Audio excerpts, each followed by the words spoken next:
O'clock news starts right now. It's a difference of 8 days and about as many feet of water. Look at these side-by-side videos of the New Braunfels tube chute. This one on the left, shot by a viewer back on June 12th, and on the right, shot by our Garrett Berger today. Definitely not the kind of water over there that you want to float on. Yeah, and speaking of Garrett, he joins us live now from the very same spot. So, Garrett, where did the river's flow go?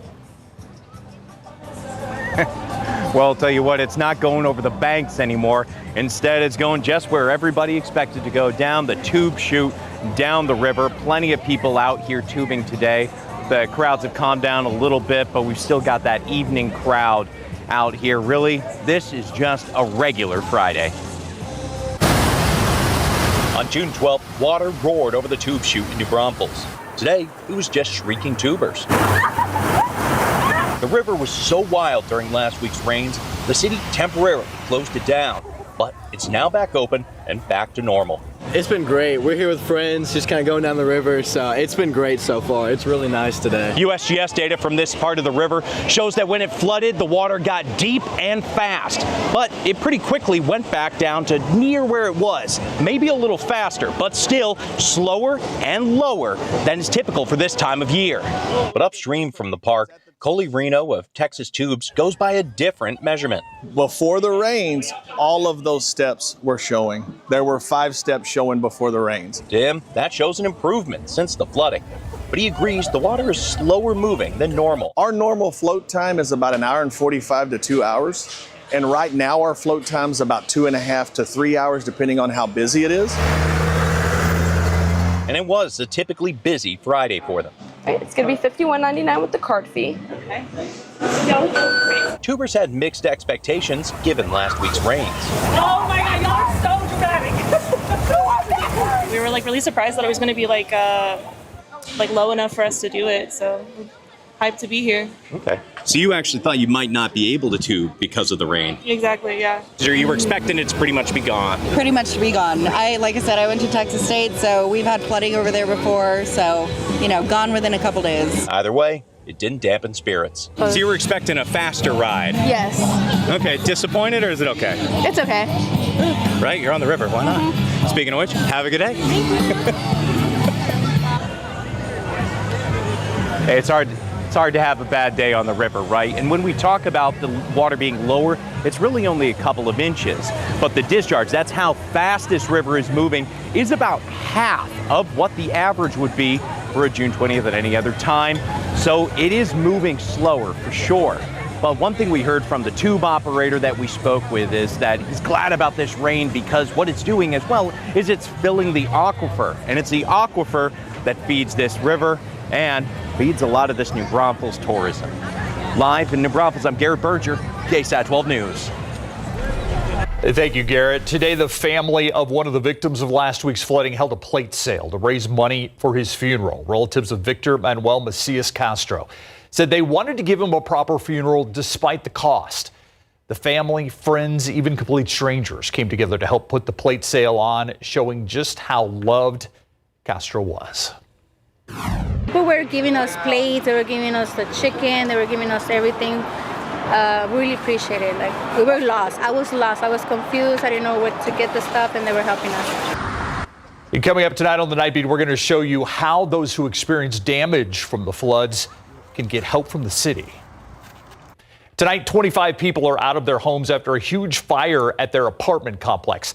This could be seen all across the city today. Yeah, that fire burned through their apartment building on Medical Drive near Wurzbach Medical Center area, northwest side. The flames sparked just before 11 o'clock this morning, and one couple shared some cell phone video they recorded showing how neighbors worked together to escape. It's just shocking to see something like that. You'll see it on the news and you'll be like, okay, that's happening. But when you see it in real life, it's different, real different. Firefighters say a few people had some minor injuries. Investigators believe the fire started on a patio or a balcony, but they don't know how yet. Take a look at this viewer video. A chase involving a DPS trooper ends with the suspect crashing into a pickup trying to exit the highway. You see it right there? It happened on June 6th. Video shows the white Dodge Challenger speeding on Loop 410 near Marbach When the driver, 23-year-old Matthew Garcia, tries to exit, that car clips the sand barrels, then hits the back of that pickup. The impact sending the car into the air. Garcia taken to the hospital, charged with evading arrest. 3 people in the pickup were also taken to the hospital. The DPS trooper, who was also a part of that crash, treated and released. What's not clear is why that trooper was trying to pull over Garcia in the first place. Police say a man pulled out a gun during an argument at a restaurant and fired off a round into the floor. And now they're looking for him. Take a look here. This is the man police say is responsible. 37-year-old Bruce William Gill. Police say Gill pulled out a gun at the Paisanos off Loop 1604 around 9:30 last night. Bullet fragments from the shot fired into the ground hit another man. Investigators say that Gill left in a white Silverado. He's facing charges of aggravated assault with a deadly weapon and deadly conduct if he's found. Today, we're learning more about the most recent death of an inmate at the Bexar County Jail earlier this month. The sheriff's office saying the man died as a result of being attacked by another inmate. The sheriff's office says 48-year-old Robert Parker died at the hospital yesterday afternoon after being removed from life support. The Texas Rangers now investigating his death as a homicide. This after they and deputies say a jail nurse witnessed Tommy Lucero assaulting Parker back on June 2nd. Investigators say the incident left Parker unresponsive. We're told he was taken to BAMC, where he's placed on life support until yesterday. Records show Parker was in jail for assaulting a public servant and retaliating. Lucero, who initially was booked on a burglary charge, now facing additional charges. According to KSAT's count, Parker is the 5th Bexar County Jail inmate that has died since January 1st. A city fund to help women get abortions out of state has been put on hold. That's after a Texas appeals court sided with the state attorney general who sued San Antonio. Back in April, the city council approved setting aside $100,000 for the city's reproductive justice fund, which would provide money for women traveling out of state for a legal abortion.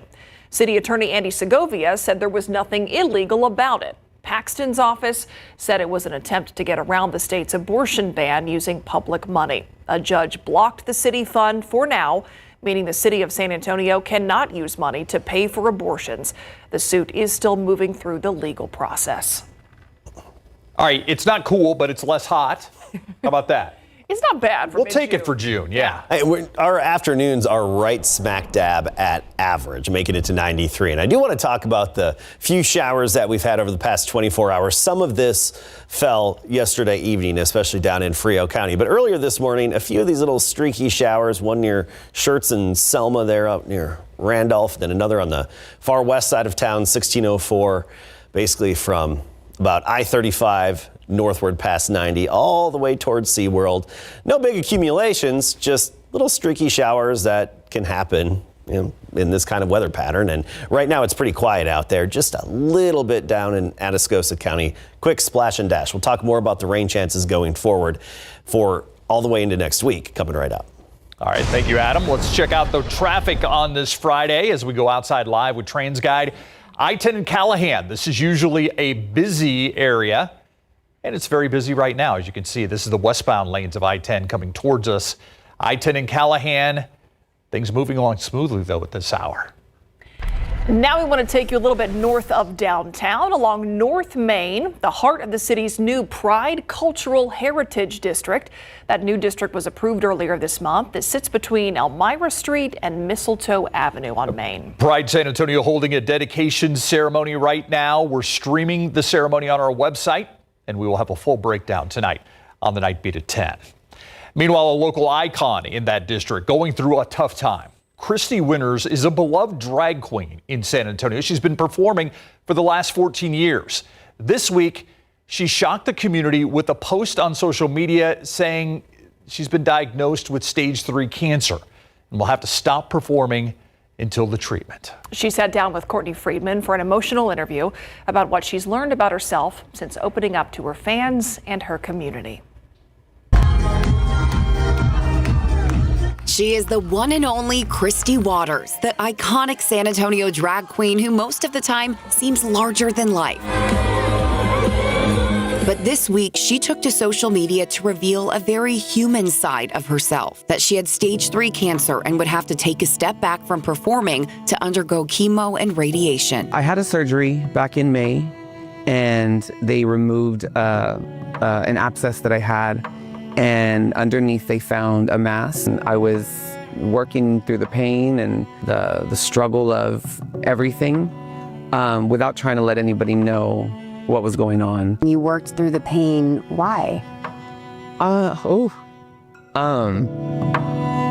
didn't want to let anybody down. She now realizes she never did after seeing the endless responses to her post. Social media is on fire because of this. There's been more love and support than I've ever seen before for something that I've ever done. And that's saying a lot. She performs almost every day, sometimes 6 times a day. Besides the treatments and all of that, I feel like the hardest part is leaving something that I love. Oh my God, I'm sorry. Leaving something that I loved so much. That's why she still plans to help with behind the scenes work. And I do like background stuff and schedules for the shows and flyers, mixes, video, artwork. Bottom line, she will never stop being herself. And what a message during Pride Month. Of all the times. I know you didn't plan it, but yeah, of all the times really? for something like this to happen, to know that the community can come together and stand up for each other, especially in a time that we need it the most. Courtney Friedman, KSAT 12 News. This weekend, Christy has a brunch and evening shows at the bar Let's Be Honest on Main Avenue. Then she has a huge goodbye show on July 5th. If you want to see her, make reservations because those seats do fill up. You can also follow all of her health and career updates on her Instagram and TikTok pages.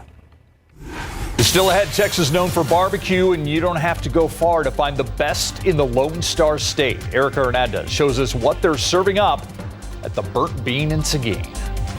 There are many resources for type 2 diabetics in South Texas, but those with type 1 and their families need just as much help.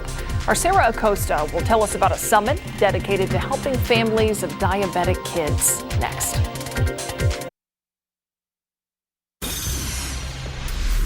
I looked over and there was a mushroom cloud in the air and the whole sky was orange. Yeah, she is describing this, the SpaceX rocket blast that lit up the sky near Brownsville yesterday morning. Yesterday, we showed you this explosion, which could be seen and felt for miles across deep South Texas. The cleanup continues tonight, and residents in the area now voicing their concerns about the impact that SpaceX is having on the ecosystem. The testing site is surrounded by a wildlife refuge, and locals say this is not the first time there's been an explosion at that site.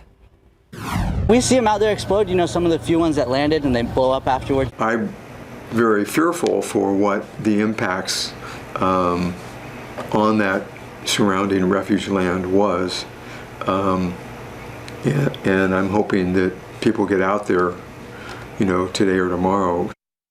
As the investigation into Wednesday night's explosion continues, SpaceX is insisting there are no hazards to people in the area. And the company says it's working with local and state agencies to address any environmental concerns. Most people are familiar with type 2 diabetes, the kind that develops later in life, but not many are as knowledgeable on type 1 diabetes. That is the kind that develops early in life, and it's believed to be genetic. Type 1 diabetes has no cure and can be extremely stressful for kids and their families when they get diagnosed. It's why a nonprofit is hosting a free summit for families dealing with this next weekend.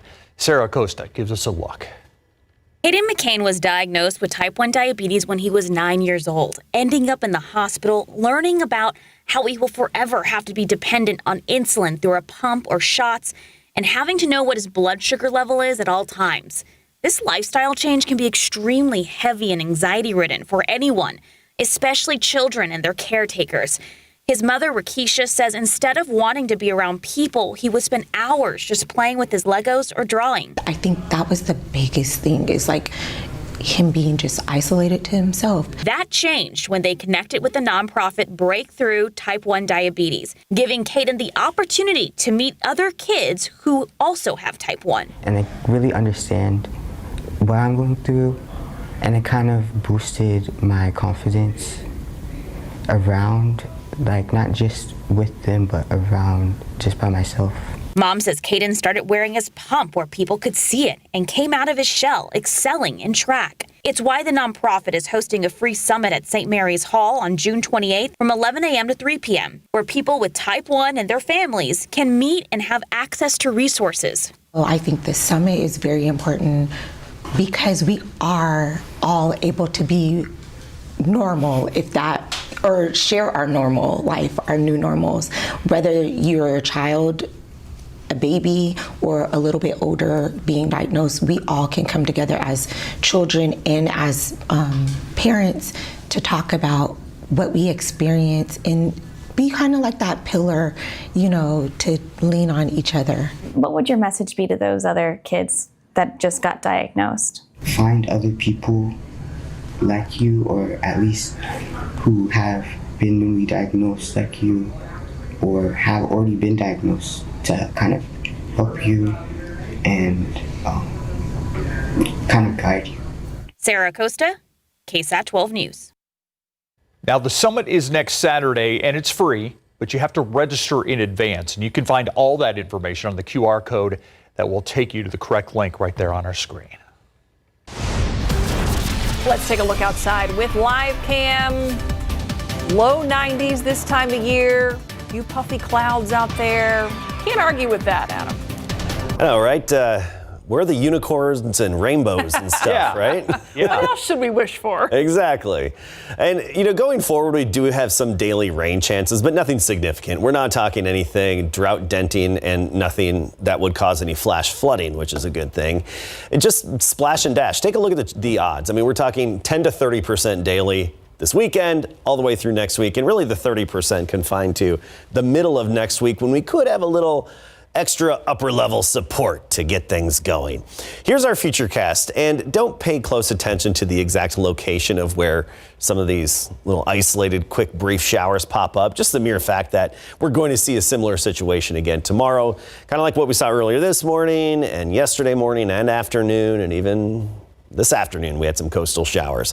And I think it's just going to be a rinse and repeat as we go through the weekend. Notice 4 o'clock, it's showing Southwest Bexar County. That could really be anywhere on the map. Don't cancel any plans for any of this. Just know that it's unlikely that they'll have lightning. If they do, it'd be 1 or 2 strikes and that's it. Just let them pass and carry on with your day. Upper level high is moving out of here.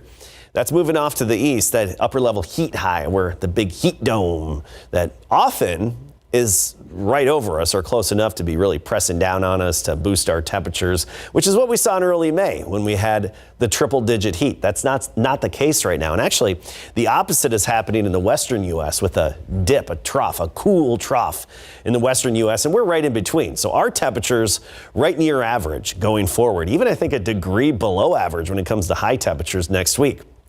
Even the desert Southwest and West Texas below average. So you look at Sunday, for example, and I know we've been showing this comparison for several days, but look at this. Detroit, Chicago, 98. Here in San Antonio, 94. That's pretty much average. Phoenix, 99. But keep in mind, their average is 106 in Phoenix. And you get into Monday, Washington, D.C., 100. That would be a new record for them. We're 94. Chicago, 99. Detroit, 98. They're going to be complaining about the heat in those areas. And around here, we're just kind of a normal June day.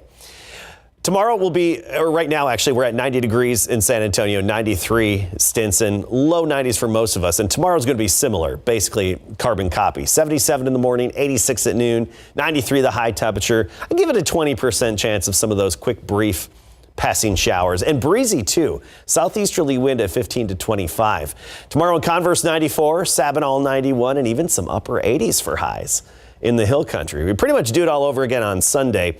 And do note the breeze this weekend out of the southeast at 15 to 25. If you have any outdoor meal plans, you'll want to put some rocks on the napkins and paper plates, keep them from flying away. All right. Thank you, Adam. All right. We will have a Game 7, and it will be on KSAT. come Sunday night, Larry. Yes, and of course the Pacers are very happy that they won Game 6 to force a Game 7 because they still have a chance to win it all. Rick Carlisle is excited that there's one more game to go, and KSAT Cunningham from right here in San Antonio showed out at the MLB Draft Combine coming up.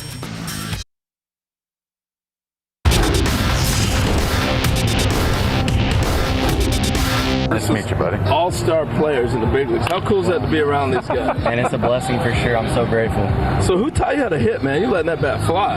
I think my dad for sure. My dad played pro ball, so he knows a thing or two about hitting. But he's happy to hear that. Yeah, Dad's loving that. Yeah, he's in the stands, so got to give it to Pops. All right, I'm gonna give With his dad in the stands, KSAT Cunningham got to show why he's one of the top prospects in this year's MLB draft in big board sports.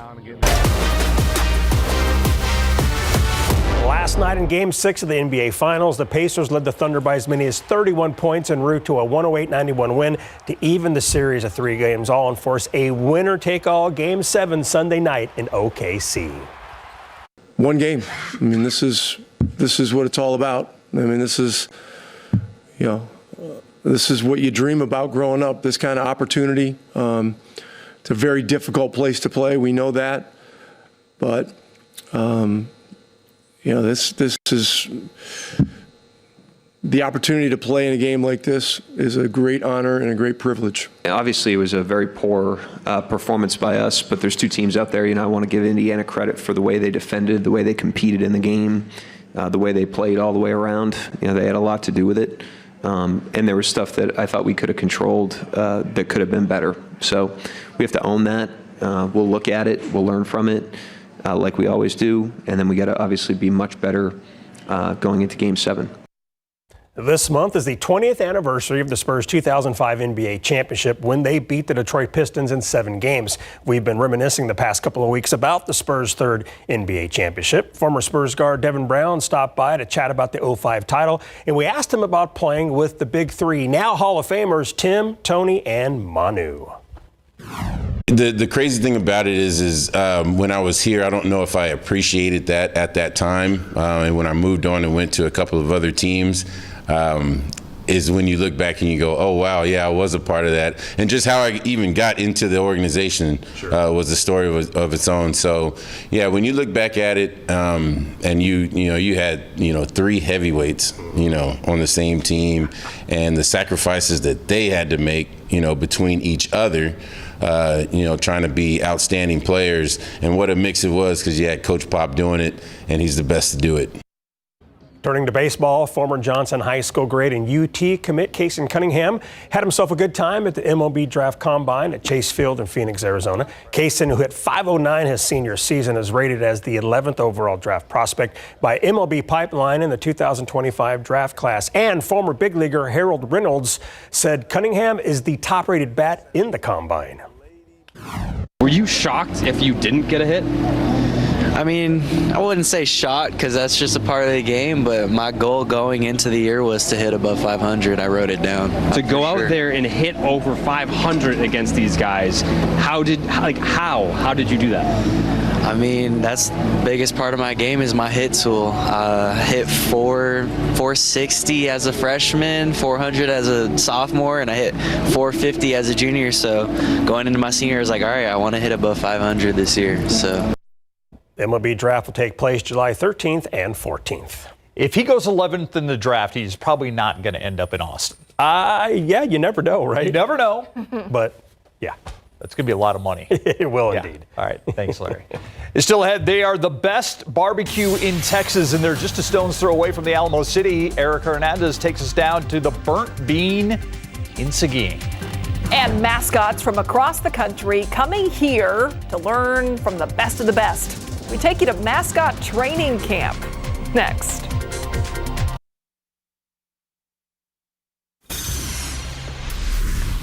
The shooting and killing of a Minnesota lawmaker and her husband last week is sadly just one of a number of attacks on leaders nationwide. Yeah, the most recent includes an attempt to kidnap the mayor of Memphis, Tennessee, and an Ohio lawmaker saying he was nearly run off the road.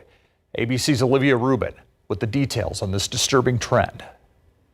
25-year-old Trenton Abston now facing attempted kidnapping and stalking charges after police say he scaled a wall near Memphis Mayor Paul Young's home late Sunday night, going directly to the mayor's home and knocking on the door. Authorities say he was acting nervous and wearing gloves. Once in custody, they say they discovered a taser, rope, and duct tape in his vehicle. The mayor, his wife, and 2 young children were home at the time.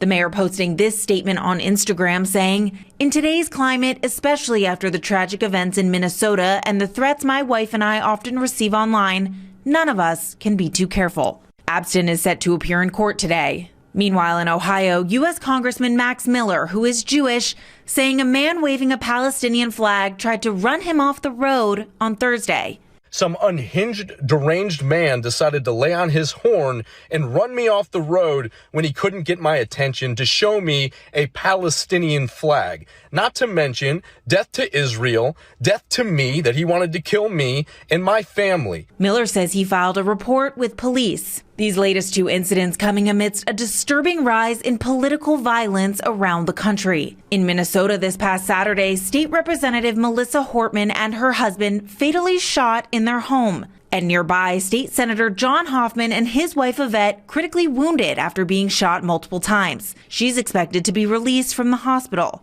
Investigators say the suspect in those shootings had a list of 45 names that may have been potential targets. Senator Hoffman and his wife in a new statement on Thursday night thanking everyone who helped care for them and saying that it's time to, quote, return to a level of civility that allows everyone to live peacefully. Olivia Rubin, ABC News, New York. Within the next 2 weeks, President Donald Trump says he will make a decision on whether the U.S. will step into the growing conflict between Israel and Iran. The president's choice to extend the decision-making process drawing criticism from Israeli leader Benjamin Netanyahu, who has been calling for more U.S. involvement in that conflict.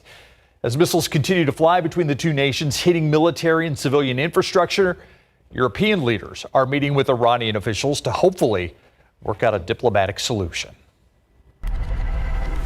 If you're not already hungry, you will be after this. The best barbecue in Texas. The entire state is being served up in Seguin. This is a place I've wanted to go to for a long time. And whenever I've stopped by, they've been closed. Yeah, the Burnt Bean Company recently took the top spot on Texas Monthly's coveted list. Our Eric Hernandez got a behind-the-scenes look at Chef Ernest Cervantes and his team as they fire up the pits and get ready to feed the masses. While most of us are asleep, Chef Ernest Cervantes, also known as the Pope of Barbecue, is at work by 1:50 a.m. getting his pits ready. It takes me 2 hours because that's how much meat I have to put on. 1, 2, 3, 4, 5, 6 pits and fire them up, so that's why I get here so early. For the past 18 years, Cervantes has had a true barbecue journey, from selling on the side of the road to his garage to competing in competitions and now his own restaurant.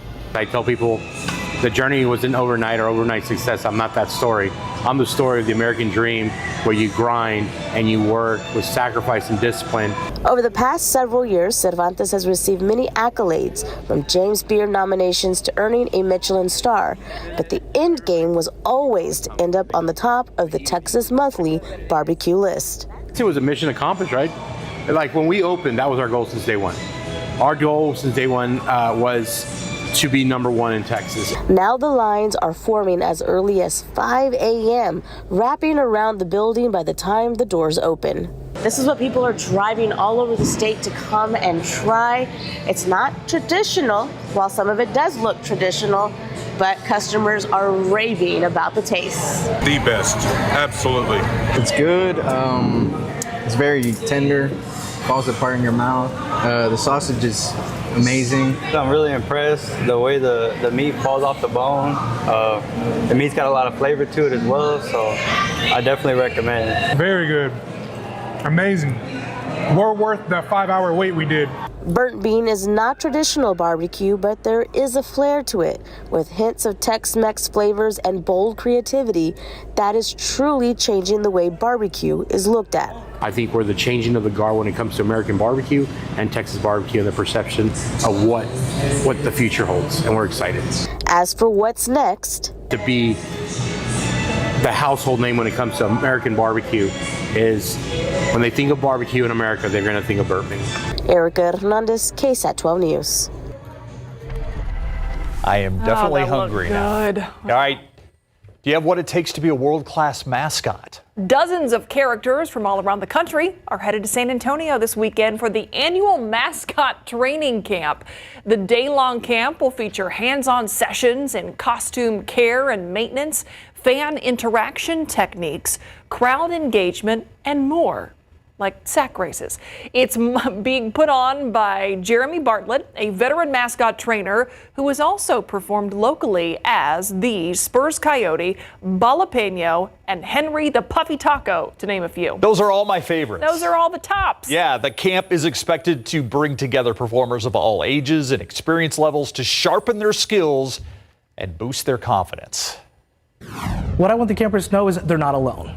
What tends to happen with a lot of mascots when they go to cheer camps, the focus is on the cheerleaders and the mascots are in the corner. So we're here to put the cheerleaders in the corner and make it all about the mascots, that we've got your back to where the training actually doesn't stop that day. The mascot training camp is tomorrow from 9:30 a.m. to 5:30 p.m. at the Live Oak Conference Center on Pat Booker Road. We have a link to register and more information at KSAT.com. All right, if costumes make you think more of Halloween, then get this. Six Flags Fiesta Texas has put out a casting call for this year's Fright Fest. Any ghouls and goblins looking for a job can attend open auditions at the park held during these dates on your screen. No advance registration required. Auditions open to performers of all backgrounds and experience levels. Those interested should park in the Six Flags Employment Center lot, enter through the security station. Fright Fest will run from September 6th to November 2nd. Still ahead, Pope Leo XIV giving his 2 cents on the topic of artificial intelligence. The pontiff's message to the tech industry. Next. The companies that develop artificial intelligence tools and products got a stern talking to by the Pope of all people. Pope Leo XIV call for an ethical AI framework came in a message sent Friday to a gathering on AI attended by Vatican officials and Silicon Valley executives. The Pope says AI needs to account for the well-being of humans, not only in material ways, but also intellectually and spiritually. It was the second of a 2-day meeting for tech leaders in Rome. It included people from Google, OpenAI, and Meta. The meeting also brought together academics and Holy See representatives. Look outside with live cam once again. I know we got the weekend weather to talk about, but I'm also knowing Adam Caskey's still thinking about mascot training camp. My daughter, my wife, and I all agreed we need a Thermometer Thursday mascot. I can see it. Okay. Thermo. I know the wheels are turning. Oh, the wheels are very turning fast. He's so. I've always wanted to be a mascot. It'd be awesome. Okay, rain potential, not significant going forward, but we do have some chances daily. We're talking anywhere from 10% to 30% daily. Look at New Mexico, the desert Southwest. They're getting into the monsoon season where you start to see some Pacific moisture get pulled into there, so they're actually expecting some decent rainfall. We'll be back to talk about the tropics as well and an update on the Saharan dust in just a bit. You know, Thermo. I've been thinking about this. I think Thermo needs a sidekick like a little dog named Gage that has like a rain gauge on. Or it would be like meter. Thermometer. Yeah. Right? Yeah. Yeah, we can really go a lot of places with this. Yeah, I feel like we're gonna go a lot of places. Or just like maybe, you know, Thermo and Justin. I like this. We're exploring every option. Yeah. Everything's on the table right now. Yeah, thank you. There we go. I can just see you dressed up, and Justin Horn just comes in his normal outfit. He's just, hey man. Hey, I'm the sidekick. Did you hear the latest about the water story we're working on? I love it. Oh, good stuff. And we love Justin. We do. We love. Or I think it'd be Thermo and Justin. Yeah, we love Justin. That would be a dynamic. J-Ho, the weather bro, we call him around here. Good times, good buddy. All right, let's get to our headlines. Seasonable temperatures near to slightly below average. The heat high moves over the eastern U.S. and even the Great Lakes. Northern climates that are typically cooler than us Oh, they're going to get a taste of the heat and have some record-challenging highs. They could use a visit from Thermo and be a hit. Rain chances 10 to 30% daily. And for the most part, it's going to be quick splash and dash, nothing significant. We looked at the tropics. No signs of development out there over the next 7 days. Very, very quiet. So that begs the question, what about the dust? There is some dust out there, thickest plume closer to Africa, but also some noticeable dust over the Caribbean. A little bit that's headed toward Texas, but I don't think you're really going to notice it. This is a very, very light amount of dust. Maybe a smidge of extra haze in the sky, and that's about it this upcoming weekend, but nothing really of note and nothing to be concerned about, of course, just a little bit of haze. There are those rain chances going forward. 20% chance tomorrow, 10% chance Sunday, 20 to 30% chance next week. Isolated, brief, quick little hitting showers, but nothing significant. And most of them probably wouldn't even have any lightning. Here's the futurecast tomorrow, a mixture of sun and clouds, and see it's even on board with just a few little quick passing pop-up showers, only covering about 20% of our area, and that's about it. And accumulations would probably be a quarter of an inch or less, and I think in most cases less than that. So here's the drought monitor, updated yesterday. We talked a lot about it, so if you missed it, here it is. This is last week's. I outlined the exceptional drought so you can compare the difference, and not much of a change despite all the rainfall. And the reason why is the groundwater is still way too low. Aquifers are very low, spring flow is low, lakes, reservoirs, very low as well. So not enough groundwater to start to pull us out of that drought. Now, everything is very green, but that's just here on the surface. Beneath, we still need a lot more rain. There's the upper level high. It's moving over the East Coast. That's where the heat's going to be, and we're talking temperatures upper 90s in parts of the Great Lakes, Mid-Atlantic, and places that aren't used to that kind of heat will be getting that kind of heat. 93, that was our high temperature today. That's exactly average. Right now we're at 90, but by 10 o'clock we're at 82 degrees. Midnight, right at 80, so typical temperature drop. And tomorrow afternoon, it's going to be a carbon copy basically. 93 in San Antonio, but look at this, 86 Rock Springs, 89 Kerrville, 89 Fredericksburg. I mean, it's hard to believe that we're in June here and temperatures are not so bad, actually, kind of average. A little breezy over the weekend. Southeast wind 15 to 25 with some higher gusts. Thanks, Adam. Here's a look at what's on ABC's primetime lineup tonight after the show. It is Celebrity Jeopardy. Celebrity Jeopardy comes your way at 7. Then at 8, it is 2020. Finally, join us back here at 10 o'clock for the Night Beat.